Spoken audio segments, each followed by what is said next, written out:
কারো পরনে কারাবন্দীদের কমলা রঙের পোশাক, কেউ সেজেছেন প্রধানমন্ত্রী নেতানিয়াহুর আদলে। কলার স্তূপের মধ্যে ব্যানার প্ল্যাকার্ড নিয়ে বিক্ষোভ করছেন ইসরায়েলি জনগণ।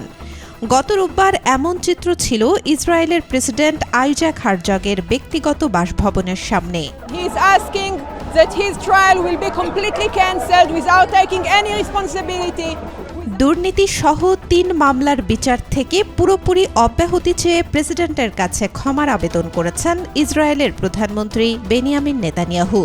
তবে দোষ স্বীকার না করায় তার উপর ক্ষুব্ধ হয়ে ব্যাপক বিক্ষোভ করেছেন ইসরায়েলি জনগণ।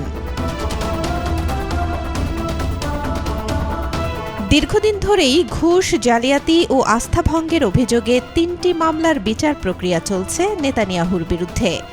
তবে তিনি বরাবরই এসব অভিযোগ অস্বীকার করে এসেছেন। রোববার এই বিচার কার্যক্রম থেকে পুরোপুরি অব্যাহতি চেয়ে দেশটির প্রেসিডেন্টের কাছে ক্ষমার আবেদন জানান তিনি। এক ভিডিও বার্তায় তিনি বলেন, তার বিরুদ্ধে ৬ বছর ধরে যে বিচার চলছে তা আরও অনেক বছর ধরে চলার আশঙ্কা রয়েছে। আরও বলেন, এতদিন ধরে বিচার চলমান থাকায় ইসরায়েল ভেতর থেকে ভেঙে পড়ছে, বিভাজন তৈরি হচ্ছে, বিভেদের মাত্রা বাড়ছে। ক্ষমার আবেদন করলেও দোষ স্বীকার কিংবা অনুশোচনা কোনোটাই করেননি ৭৬ বছর বয়সী নেতানিয়াহু। আর এতেই ক্ষুব্ধ হন তার দেশের অনেকে। ভিডিও বার্তা প্রকাশের কয়েক ঘণ্টার মধ্যে তেল আবিবে প্রেসিডেন্টের ব্যক্তিগত বাসভবনের সামনে ব্যাপক বিক্ষোভ করেন তারা। এতে অংশ নেন কয়েকজন বিরোধী আইন প্রণেতা ও অধিকার কর্মী। নেতানিয়াহুর আবেদন বাতিল করে দিতে প্রেসিডেন্টের প্রতি আহ্বান জানান তারা।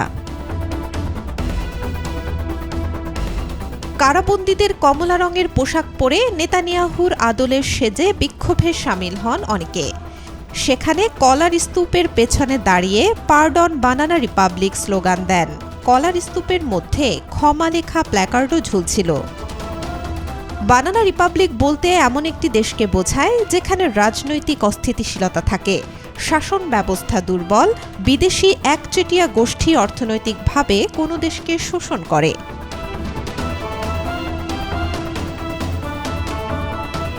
এদিকে নেতানিয়াহুর আবেদনকে নজিরবিহীন বলে এক বিবৃতি দিয়েছে প্রেসিডেন্টের কার্যালয়।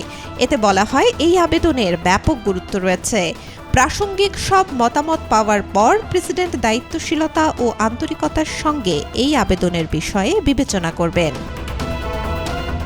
বেনিয়ামিন নেতানিয়াহু ইসরায়েলের সবচেয়ে বেশি সময় দায়িত্ব পালনকারী প্রধানমন্ত্রী।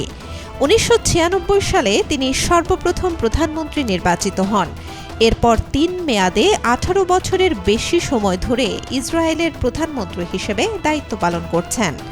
ডানপন্থী লিকুদ পার্টির নেতা নেতানিয়াহু ২০২৬ সালের নির্বাচনেও লড়াইয়ের ঘোষণা দিয়েছেন।